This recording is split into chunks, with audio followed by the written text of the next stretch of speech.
Hello coders, welcome to Fast Coder 21 free medical coding YouTube channel. As all of us know, nowadays there is a huge competition for medical coding and most of the newcomers are trying into medical coding but they don't know what are the types of medical coding. So in order to help the coders who are planning into medical coding and if they are confused to understand what are the different variants of medical coding, this video is for them. If you are already working as a medical coder, this video is a refresher. Why means most of the time if you go to interviews, most important question in the interview they will ask you is what is the difference between outpatient coding versus inpatient coding. So this video is helpful to answer that important question. And also if you are planning to write CPC certification, there also sometimes they may ask you this question. So what is the difference between outpatient and inpatient coding? So if you want to know about differences between outpatient and inpatient coding, please watch this video until the end and gain knowledge. So as most of the subscribers are requested for this video, so I am creating this video. So always my intention is share knowledge, gain knowledge.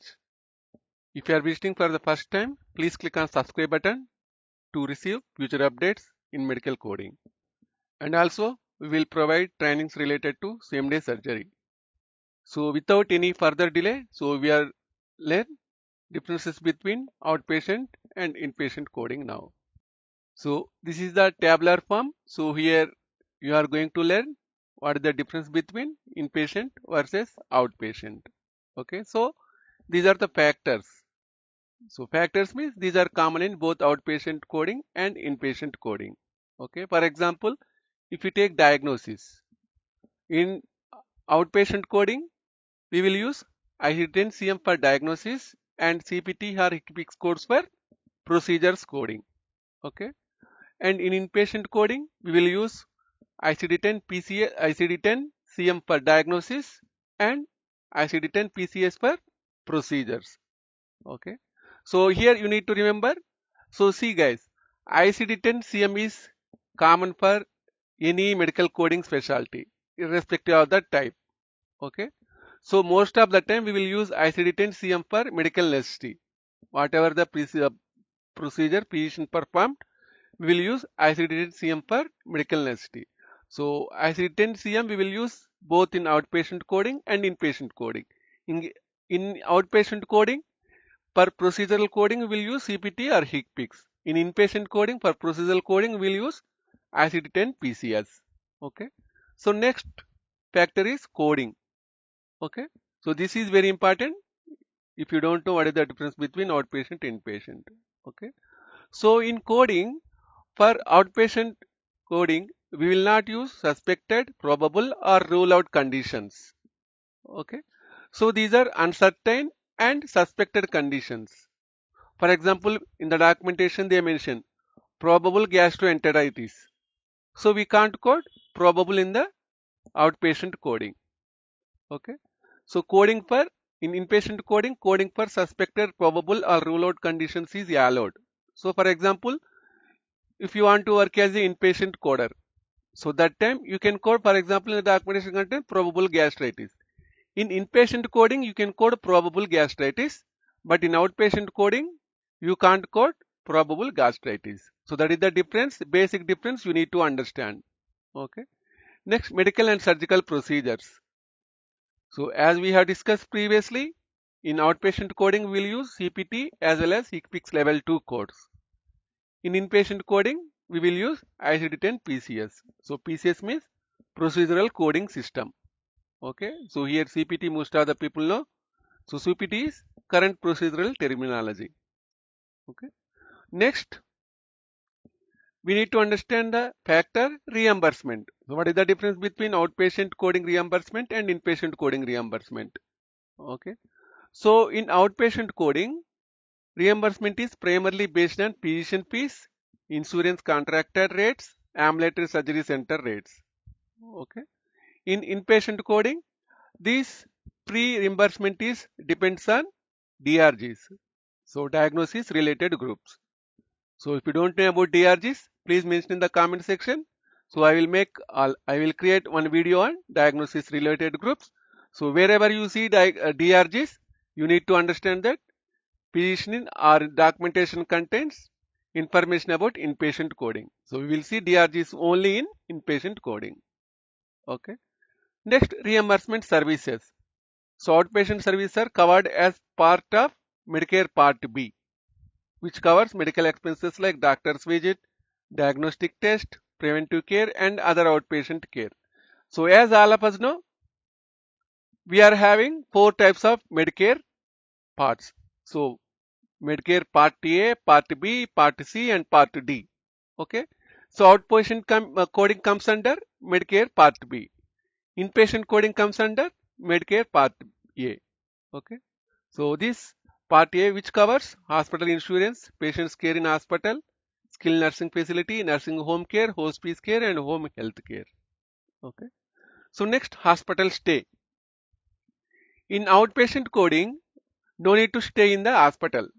Okay. Patient will within 24 hours, patient can discharge to home. Okay. So does not require hospital stay. Whereas in inpatient coding, at least 2 days of hospital stay is needed in order to code that chart as inpatient coding. Okay. So minimum 2 days for inpatient coding. Next, code assignment.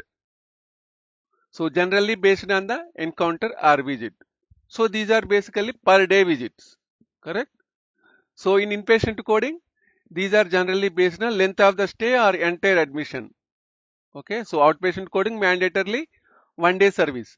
Whereas inpatient coding based on the patient's condition, it may take 3 days, 10 days, or more than month also. Okay. Next, code assignment. So generally based on encounter or visit. In inpatient coding, generally based on the length of the stay or entire admission. Okay, what does that mean?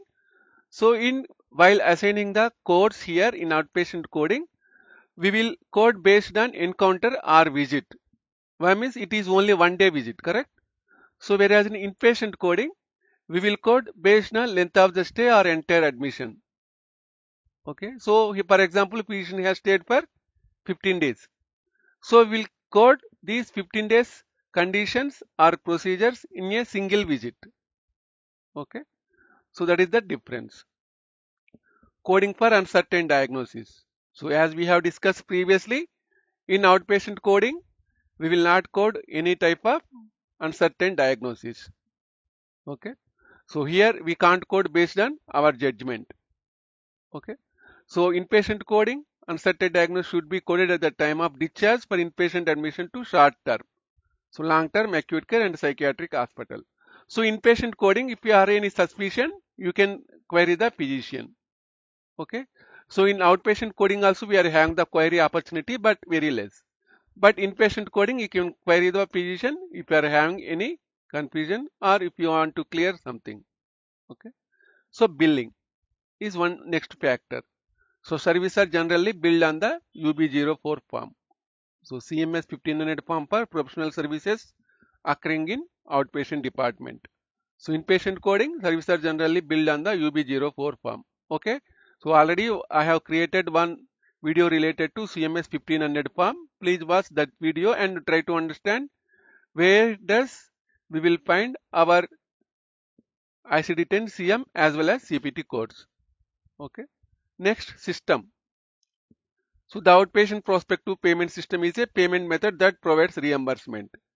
So if you are working as a outpatient coder or planning to working in outpatient coding, you need to have the understanding about OPPS, outpatient prospective payment system. Okay. Whereas in inpatient coding, you need to have the knowledge about inpatient prospective payment system. Okay. So which is the reimbursement system we will use in the inpatient coding. Okay. So what is the difficulty? So outpatient coding is comparatively easier than inpatient coding. Okay. So why means outpatient coding is only 1 day visit.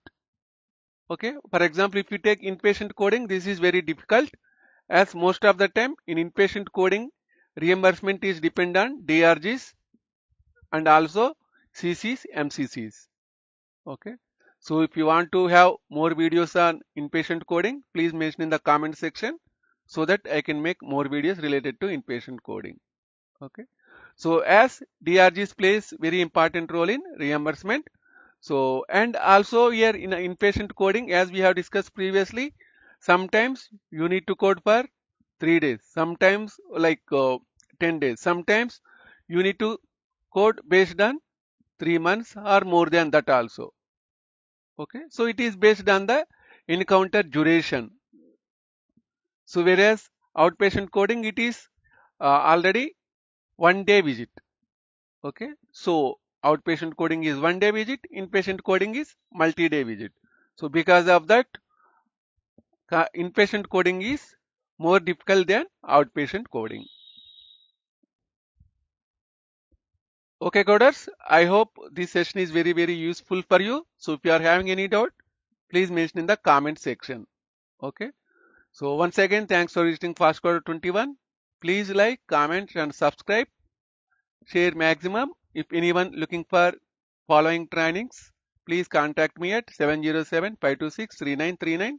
So we will provide trainings related to in-depth SDS coding, same-day surgery, live chat training, SCC, dermatology training, orthopedic surgery training. So cardiovascular coding, IVR training, GI training, urology training, nervous system training, pain management training, spine procedure training, radiation oncology training, and dental coding.